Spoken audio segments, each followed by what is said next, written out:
जय गुरुदेव।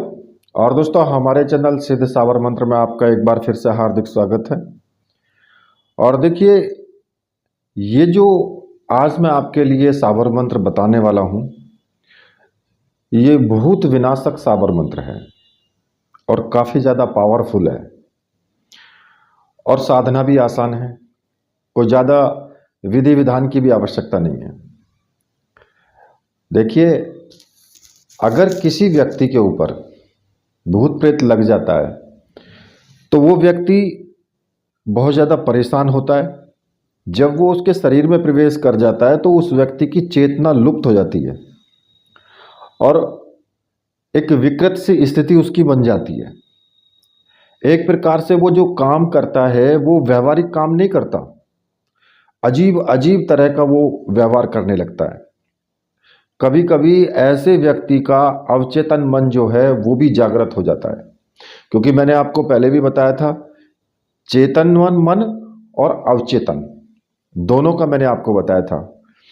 बहुत सी वीडियोस मैंने पीछे दी हुई हैं। आप उन अगर जिन लोगों ने वीडियो नहीं देखी है तो वो वहाँ पर पता लगा सकते हैं कि अवचेतन और चेतन मन क्या होता है। मैंने वीडियो दी हुई है, वहाँ देख सकते हैं। और अगर किसी का मन जो है, अवचेतन मन जो है वो जागृत हो जाता है तो उसके कारण वो जो उसकी स्मृतियां हैं वो उभर करके सामने आ जाती हैं। और वो पता है, तमाम तरह के जो आपको नहीं पता है, जो पता है, उन विषयों पर बात करता है। नई नई बातों को वो बताने लगता है, नए नए रहस्य उद्घाटन भी करने लगता है और जिन्हें सोच करके लोग सुन करके आश्चर्यचकित हो जाते हैं। वो किसी भी व्यक्ति की ऐसी बातें बताने लगता है कि भाई फलाना व्यक्ति वहाँ गया है, फलाना व्यक्ति ये खा करके आया है, तेरे जेब में इतने पैसे हैं। इस तरह की बातें वो बताने लगता है। और बहुत से भूत ऐसे भी होते हैं जो रोगी को बहुत ही शीघ्र अपनी योनि में ले जाना चाहते हैं, कि भाई उसको अपने साथ ही ले जाने की वो कोशिश करते हैं, यानी उसको अपनी तरह ही वो बनाना चाहते हैं। और वे रोगी जो अगर कुछ ऐसे प्रयास करते हैं रोगी के साथ में, जैसे कि एक्सीडेंट हो जाना या किसी रोग से ग्रस्त हो जाना, और लास्ट में वो मृत्यु का ग्रास बन जाते हैं। अब अगर ऐसे रोगी का जल्दी से जल्दी उपचार नहीं किया जाता है तो वो वास्तव में ही मृत्यु को प्राप्त हो जाता है। ऐसे रोगी का जल्दी से जल्दी उपचार करना चाहिए। और ये कार्य कहीं से भी हो जाता है।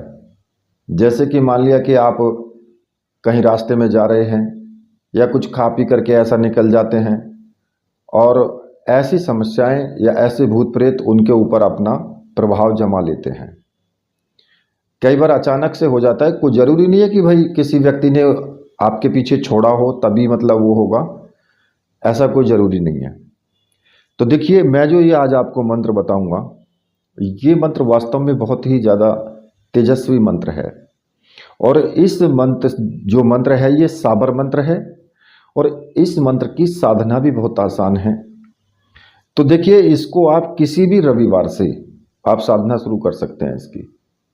और मेरे विचार से रविवार भी कर सकते हैं, नवरात्रि में भी कर सकते हैं, होली दीपावली से भी शुरू कर सकते हैं। मतलब जो भी शुभ दिन हो उससे आप साधना को शुरू कर सकते हैं। अच्छा, इस साधना को करने के लिए आपको केवल एक साबरी मंत्रों से सिद्ध रुद्राक्ष की माला की आवश्यकता होगी। और अगर ऐसी माला आपको चाहिए तो मैंने व्हाट्सएप नंबर दिया हुआ है वीडियो में, आप वहां से मुझे व्हाट्सएप करके और वो माला आप प्राप्त कर सकते हैं। माला आपको 100% मिलेगी। 100 क्या 101% मैं बोलता हूँ। आपके साथ धोखा तो यहाँ पे होने का मतलब ही नहीं होता। जिन लोगों को लगता है कि भाई हमारे साथ हो सकता है तो फिर भाई वो दूर रहें, ठीक है। और जब माला आपको वो प्राप्त हो जाए तो तब इसको साधना को आपको करना है।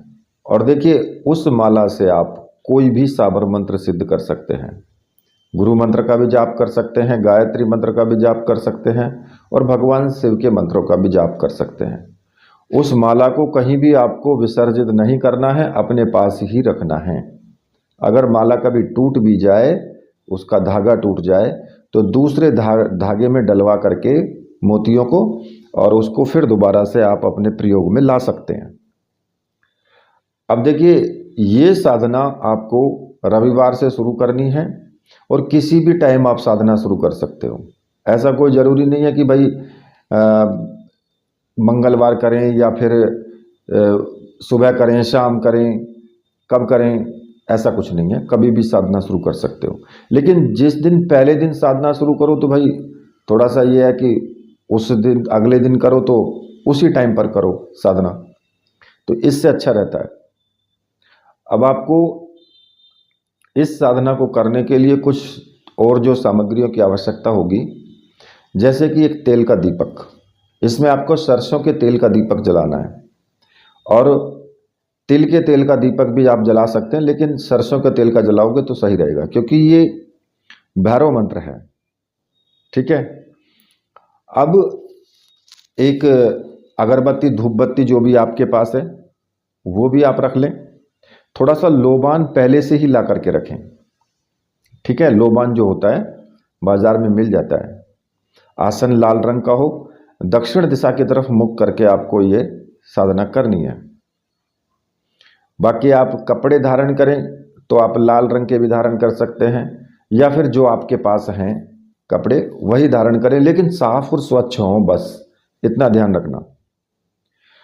तो रविवार के दिन स्नान आदि करके पूजा रूम में आप कर सकते हैं इसको, या फिर एकांत रूम हो तो आपका वहाँ भी कर सकते हैं।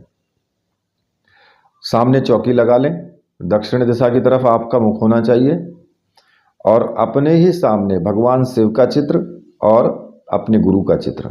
अगर शिव को ही गुरु माना है तो भाई फिर भगवान शिव का ही चित्र रखें, या अगर भैरव जी की तस्वीर है आपके पास में तो भैरव जी की भी रख लें।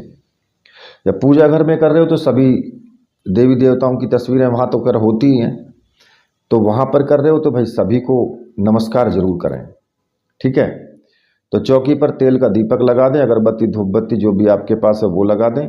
सिंदूर ले लें टीका लगाने के लिए, अगर पुष्प ले लें लाल रंग के तो अच्छी बात है, वो भी आप ले सकते हैं।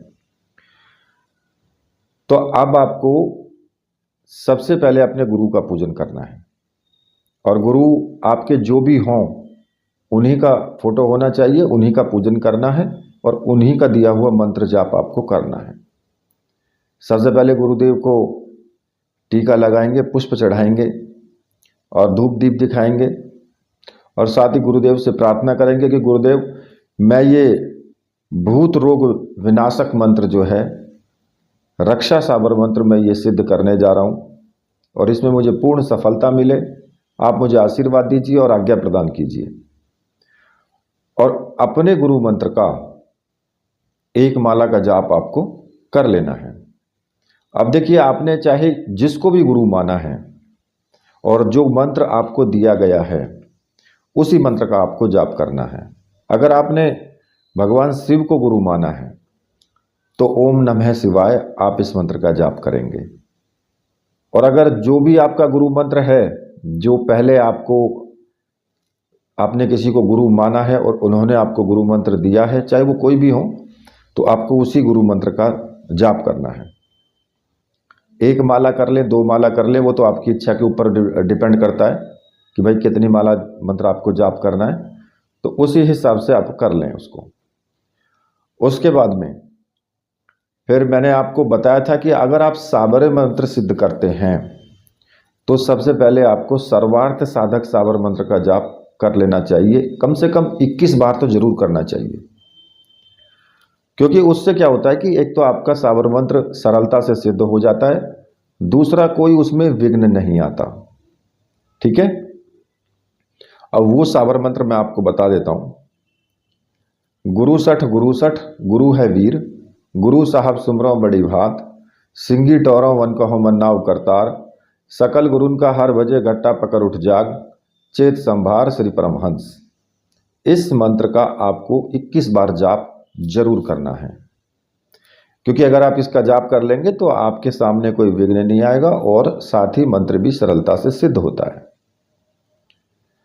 इसके बाद फिर आपको जो मूल मंत्र है उस मंत्र का आपको जाप करना है, और जो रुद्राक्ष की माला है उसी माला से आपको जाप करना है। ठीक है।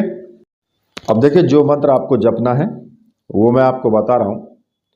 मंत्र इस प्रकार से है, ओम ह्रीम भ्रीम फट स्वाहा, पर्वत हंस स्वामी आत्मरक्षा सदा भवेत, नवनाथ 84 सिद्धियाँ की दुहाई, हाथ में भूत पाँव में भूत, भभूत मेरा धारण माथे राखो, अनाड़ की जोत सबको करो सिंगार, गुरु की शक्ति मेरी भक्ति, फ्रू मंत्र ईश्वरो वाचा, दुहाई भैरव की।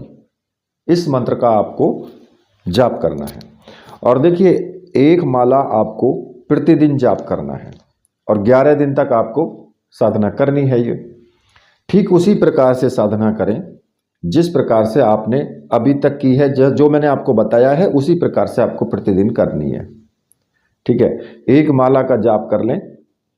अब अगर किसी को ये लगता है कि भाई मैं तो एक बार में ही सिद्ध करूं, तो कम से कम 11 माला का जाप होना चाहिए, क्योंकि थोड़ा सा बड़ा मंत्र है तो 11 माला का जाप करने में आपको बहुत टाइम लगेगा।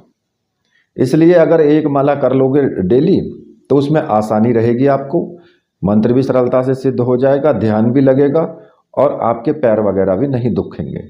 ठीक है, कमर या पैर नहीं दुखते हैं। अब ज़्यादा देर बैठोगे तो भाई कमर पैर दुखने लगते हैं। ठीक है, अब अगर वो दुखेंगे तो फिर आप परेशान होगे, और परेशानी में अगर मंत्र जाप करते रहोगे तो मंत्र पर ध्यान नहीं रहेगा, दर्द पर ध्यान रहेगा, इसलिए सिद्ध नहीं होता है फिर। तो इस चीज़ का ध्यान जरूर रखना। अब अगर एक माला का जाप प्रतिदिन करते हो तो उसके बाद में एक माला जाप मंत्र कर लिया, फिर उसके बाद थोड़ी सी आम की लकड़ियां ले लें। आम की लकड़ियां लेकर के कपूर की सहायता से उसमें आग जला लें।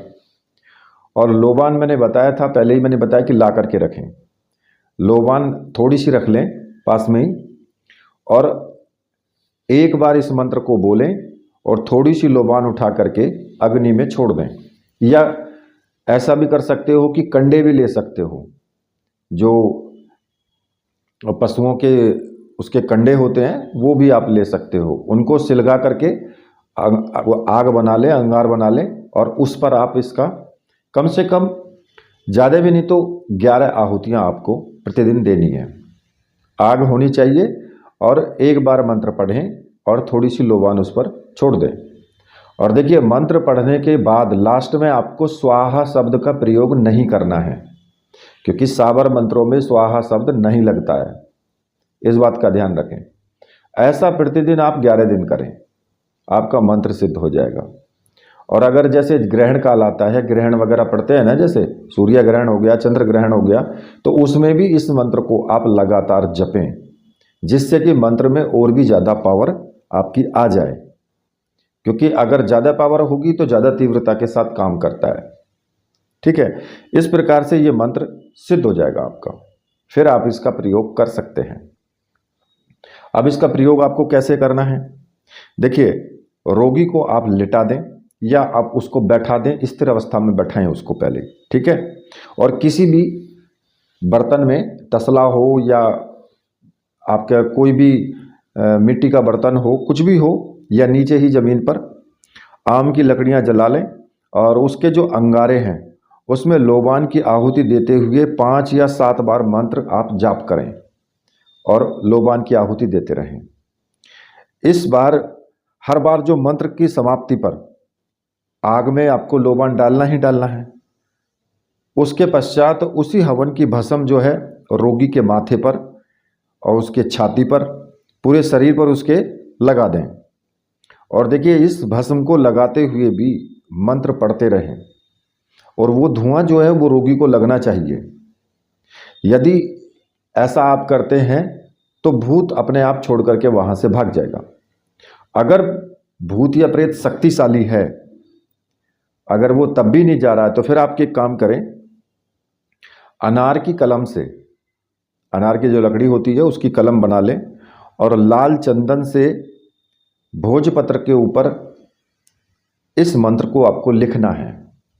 ठीक है, इस मंत्र को लिख करके फिर मंत्र पढ़ते हुए लोबान की धुनी इस, क्योंकि भोजपत्र पर आपने लिखा है तो मंत्र पढ़ते हुए ही लोबान अग्नि में डालें और उस कागज़ को, जो भोजपत्र है, उसको शोधित कर लें, मतलब कि उसको उसके ऊपर घुमा लें जिससे कि उसमें वो धुआं लगे, और उसकी तय बना करके ताबीज़ के अंदर भर करके रोगी की भुजा में बांध दें या गले में लटका दें।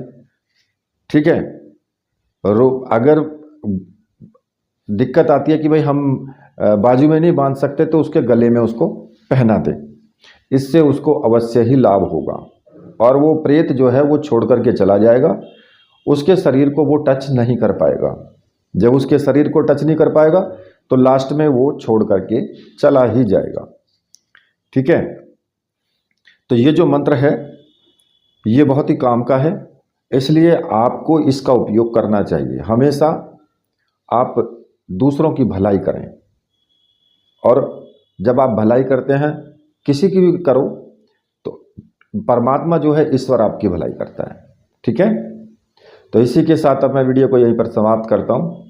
मेरे साथ बोलिए बोलिए वीर बजरंगबली हनुमान जी महाराज की जय। बोलिए मेरे परमहंस गुरुदेव की जय।